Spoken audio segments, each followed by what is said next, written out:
Morning, but right now we welcome in Kelly Bennett from the SuperTalk Mississippi news team. She's got elections coverage in overdrive, municipal elections. JT has been beating that into our head for the last few weeks. This is your last chance to vote, last chance for primaries, last chance to register. Well, yesterday was the last chance for some candidates.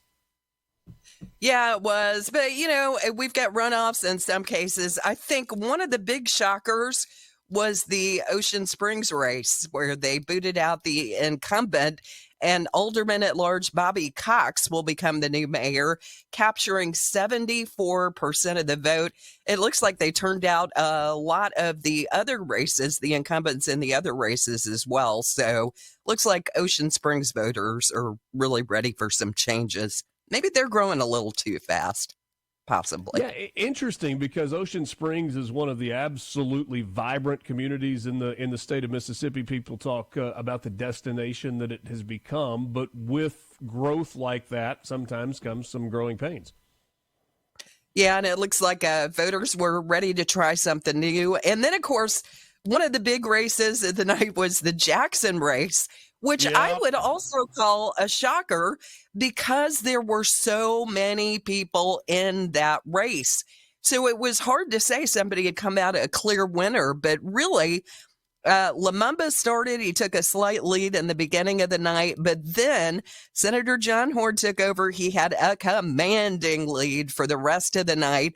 I mean, for him to get 48% in a 12-candidate field, that's pretty incredible. That's a major accomplishment. I thought it was significant, but Kelly, it's really interesting to me when you go to a runoff, all of those people that voted for all of the other 10 candidates that are there, where do those votes go? Do those people come back and vote again? Do those votes go to Lumumba? Do they go to John Horn? How does it shake out 3 weeks from now is a really fascinating conversation. Yeah, it really is. And I don't know what the voters are going to do. My question would be this, Richard.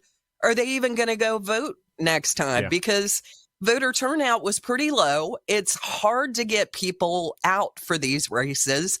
And I can't tell you how many times I'll talk to people and I'll be like, oh, we're doing the runoff results today. I got to do a little extra work. And they're like, there's a runoff today? What? Yeah, what runoff?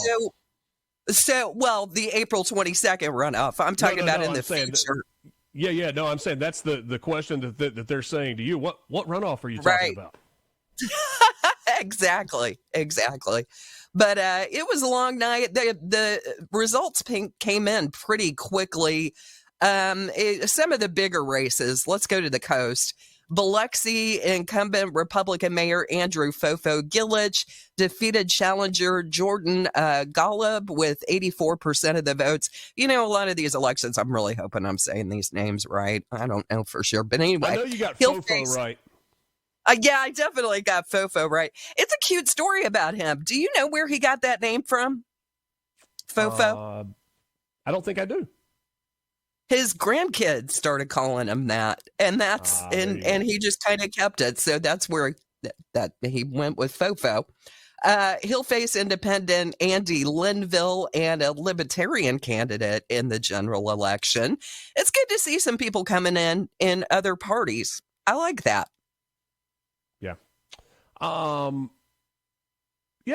Delta elections as well.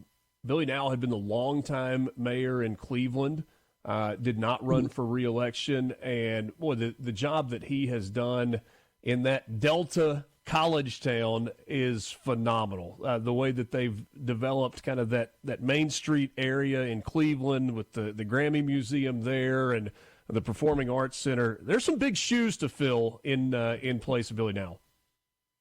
Yeah, and former alderman and police chair Paul Janus won the Democratic primary over Adrian Steen Brown, and there were no Republicans or independent candidates there, so Janus is going to be the successor in that race. And if you want to look at Clarksdale, I was going to say runoff in Clarksdale, right? Democratic Mayor Chuck Espy decided not to seek re-election. Two Democrats, Bubba O'Keefe and former state representative Orlando Payton, now heading to a runoff. The winner will face two independents, during the summer's general election. Do you see a lot of independents kind of coming to the forefront these days? Maybe people are aggravated with the two-party system. A lot of people are going independent. That seems to be a trend. You know, Kelly, that may be part of it, but I think there's another piece of it, and it's for so long to be elected locally in Mississippi. It didn't really matter where you were. You had to have a D next to your name. You had to be a Democrat because Democrats won local elections in Mississippi, and you've got a bunch of people that are not Democrats, are not lined up with the Democrat Party, but are afraid to have an R next to their name, and so they just go, I'll just run as an independent. I think it's as much that as anything. Do you really? All right. Well, so we had that in Meridian. Well, darn it, my list is long, Richard. I'm trying to look around. Let's do Gluckstadt. I thought this was really interesting. This is kind of a cool story. This is Mississippi's newest city. They just incorporated in June of 2021. So they actually held their first election on Tuesday. The incumbent mayor, Walter Morrison, ran unopposed. But he did say at the end of the night he was really proud of the city and the way they ran the election without glitches. Yeah, certainly good news. You do that for a first time. You want it to go smoothly. And, I mean, Gluckstadt may be the newest incorporated city in Mississippi, but it is not the smallest. And you want to talk about an area of the state that is growing rapidly. It is that is happening there. I remember when you saw the Gluckstadt exit sign, and you're like, what is that? Yeah. I still got 6 miles before I get to Jackson. What is this road out here in the country in the middle of nowhere? And boy, it's changed pretty dramatically over the last couple of decades. It's like when you drive by Star, Mississippi, and you know Faith Hill is from there, but you're like, what is in Star? Not much. The birthplace of Faith Hill. There you go. So we got runoff. You want to take? Yes. Yeah, what else we got? Tupelo, you've got Republican incumbent Mayor Todd Jordan defeating Rob Chambers, securing a second term, 83% of the total votes. That's pretty much a landslide. Yep. Voter turnout there, though, according to the city, just 14%. Low number. Yeah. In Brandon, incumbent Republican Mayor Butch Lee will serve another term after defeating challenger Representative Fred Shanks. And, of course, you've got the big Jackson race. Picayune, did I mention that one? Republican incumbent Jim Luke defeated challenger Jerry Bounds with 52.7% of the total vote. No opposition there in the general election. And look, I've been doing election results in my newscast for a couple of hours now. I can't remember who I've gone over and who I haven't at this point. I don't think we've done any repeats, but Kelly, we appreciate you getting up with us this morning. What an incredible day. There is continuing coverage at supertalk.fm. You can click on the news tab and see all of the stories, and you've got regions of the state. You've got Delta, you've got the coast, you've got the Jackson metro area, where you can read about some of those results. Always a pleasure to visit with you, Kelly. Thanks so much for checking in. Thanks a lot, Richard. Y'all have a great day.